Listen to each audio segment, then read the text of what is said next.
For great Pokemon TCG product and prices, check out ccgcastle.com. What's up, guys? Ed here, and today for this Deck Tech Thursday, I'm going to be profiling for you guys Umbreon Zoroark. Now, this is one of the reasons I love the Sun and Moon base set so much, because not only is Umbreon one of my favorite Eeveelutions, but my main mascot here, Zoroark, got so many cards that help this deck out so much. Like, there's a lot of things you can do with Zoroark, and I figured this is like also a really good favorite dark Pokemon of mine, so figured why not combine them together. And it's actually a very good deck. Over in Japan, it's actually considered high tier 2, so very good. Not to mention at the meta deck tournament we had not too long ago, this deck actually, well, not this exact deck, but an Umbreon Zoroark did make its second place, so that's how you know the deck does have merit. It's very good. And without delay, I'm going to show you guys what it's all about. So, gonna start here with 4 copies of Eevee from the Sun and Moon base set with the ability Energy Evolution.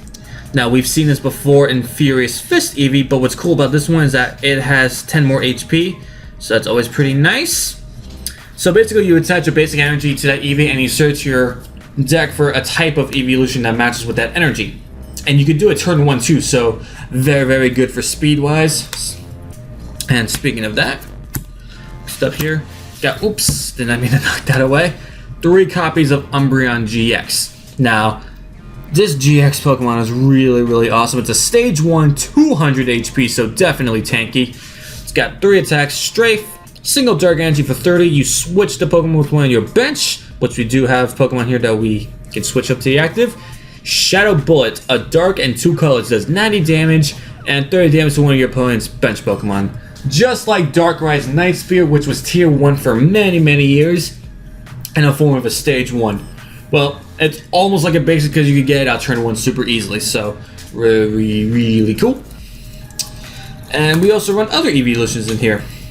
Run 1 Jolteon, 1 Flareon, and 1 Vaporeon. Now, these help counter a lot of meta cards that are currently going around like now, like say Lurantis, Volcanion, Yveltal, so it counters up a lot of things. And even though it's a GX, this Umbreon right here is still a stage 1, so it can still apply to that.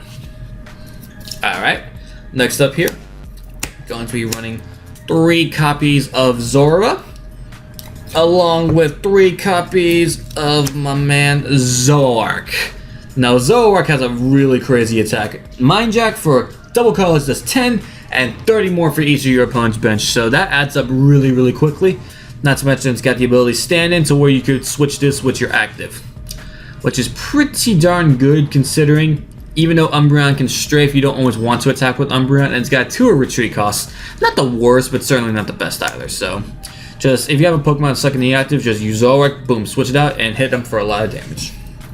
And also won 1 copy of Zoroark Break. Now, this card came in serious clutching against a lot of my matches in the meta deck tournament, especially my first one when I was facing off against Despair Gardevoir, which is kind of a disadvantage for me. But what I did was that they had Lysander in hand, they only had 2 prizes left, and I had a bench Shaman. So what I did was use Foul Play, copy the Despair, got rid of my Shaman, and all of a sudden, my opponent was in really bad shape. And they didn't know what to do because they did not know Zoroark can copy. So what I did was I just kept copying his moves, and that's how I won that game. So again, this card can come in serious clutch. And also I run 1 copy of Shaman here. Now, I only run 1 copy in here because of the supporter lines I run in here, and honestly, this was all I really needed whatsoever. I never really needed a second Shaman. A lot of people I know are gonna think I'm crazy for only running 1 Shaman, but a lot of decks now, since we got Lily, are starting to run 1 Shaman, and I like it because, again, I've never needed a second Shaman, and also it gives less easy knockouts for your opponent. And last up, I run 2 copies of Tauros GX. Now, this deck is not, well, this card right here is splashable in so many different decks. Now, even though you're seeing this being played in Professor K's Tauros Decidueye, this is obviously not the point of the deck.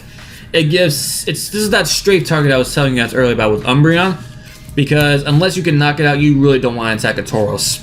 So it's got Rage for 20 and does 10 more for each damage counter on it. And it's also got Horn Attack too, which you can use early game double colors for 60 is actually not bad at all. But the Mad Bull there, that Mad Bull. Double colors, 30 for each damage counter on there.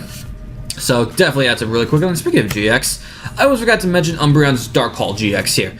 Very, very good GX attack, but for some reason, I rarely found myself using that attack. Though, I'm not saying it's not good, because this could also come in serious clutch against your opponent. Especially when they're low on energy. Most of your energy's in the discard already. A well-timed Dark Hall can basically ruin a game for your opponent. So, don't knock out Dark Hall. And that does it for my Pokemon lineup. Very wide variety of Pokemon in here, but they all work together incredibly well. Next up for our supporters, got 4 copies of Professor Sycamore. Very, very standard. Run this in just about every deck we got. Also 2 copies of N. Pretty full arts there. Luckily, we're not losing this card anytime soon, because don't get me wrong, we got some good draw supports from Sun and Moon, though they're not good enough to replace these by any means. So, I just want to say very, very grateful that we are not losing these anytime soon. Speaking about cards, we have 2 copies of Lysander. Now, unless we get like a reprint, sad to say we are definitely going to be losing this guy once the next rotation hits, but that's still not for a little while, so definitely take advantage of Lysander now while you can.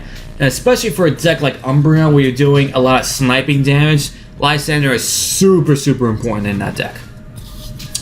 And speaking of supporters here, speaking of Sun and Moon supporters here, we got 1 Kukui and 1 Lily. Kukui is an amazing card, especially for Zoroark. Being able to draw 2 and do 20 more damage makes Giovanni completely obsolete.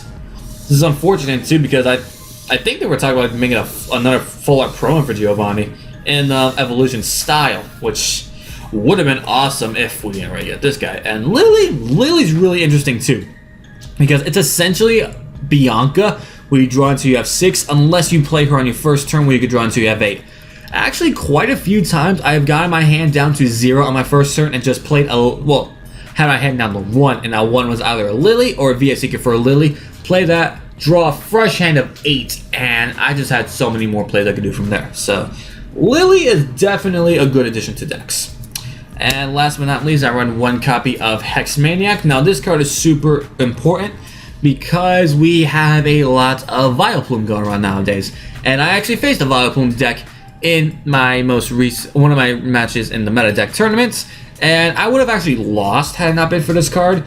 And I timed this just right, and we actually ended up drawing that game. So, a tie is better than a loss. So, definitely grateful for the Hex Maniac for that. And that does it for my supporters. I have a lot of full art prettiness in here, I know. I should be ashamed of myself. Alright. Next up, we're going into items. So, gonna get the standard stuff out of the way. 4 copies of Ultra Ball. Discard 2, search for any Pokemon. Very standard. Along with VS Seeker, 4 copies. Very standard as well. Hopefully, we get a reprint of this card soon. Because if we don't get a reprint of this in the upcoming Sun and Moon sets, we are actually going to lose this card in rotation. Only reason it's still around because of a secret rare in Roaring Skies. But who knows what the future might hold. Who knows. And gonna go into tools next here. Yes, we do play quite a few tools here. We run 2 copies of Floodstone, preferably to put on Zoroark, to where you could stand in a retreat for free, but putting it on a Tauros or a Shaman is not too bad either. Alright, and speaking of tools, have 3 copies of Poison Barb. Now, Poison Barb is so overlooked. It is such a good tool. So where if your opponent attacks into your Pokemon, then they are automatically poisoned.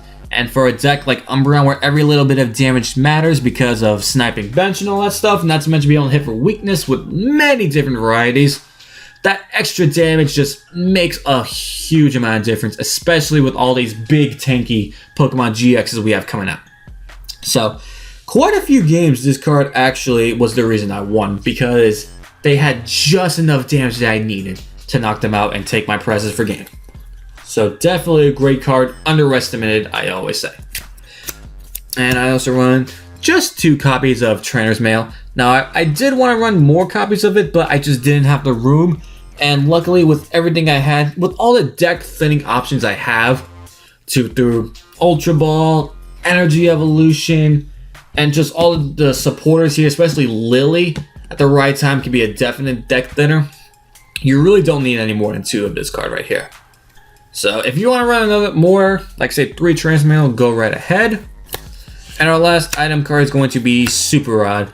Very obvious reasons, because you run a lot of Pokemon and not too much energy, so you definitely want a way to recycle your stuff. And that does it for the items. Now into the stadiums and energy. Stadiums, very, very standard stuff here. Just 2 copies of Reverse Valley. Very, very amazing. You always use it just for this bottom one right here. So that with your dark Pokemon do 10 more damage to your opponent's active. So either a Zoroark with a full bench is hitting for 170, perfect for that Hoopa knockout, or your Veltal without a Fighting Fury Bomb knockout. And also your Umbreon Shadow Blow is doing 100 damage and 30 to the bench. So, very, very good. As I said, 10 damage might seem a little bit low, but once again, for a deck like Umbreon, every damage counter matters. And now for our energy counts, we have 1, 2, 3, 4, 5, 6, 7 basic dark energy, and 4 double colorless here. So yeah, I use all Sun and Moon ones because I love the way these Sun and Moon energy cards look. They look so beautiful. But that's just me. So there it goes, guys. There goes my Umbreon Zoroark deck profile. And hopefully we do well tomorrow against Professor K's Decidueye Tauros deck, because I did face 1 or 2 Decidueye decks over at the Meta Deck tournament, and Decidueye can be terrifying, not gonna lie. So, wish me the best of luck tomorrow, guys. Anyways, if you enjoyed this deck profile here, be sure to leave a like, comment, and subscribe if you are new to the channel. And come back tomorrow to where you get to see me face Professor K. So, this has been N with the Pokemon Evolutionaries, and I'll catch you guys later.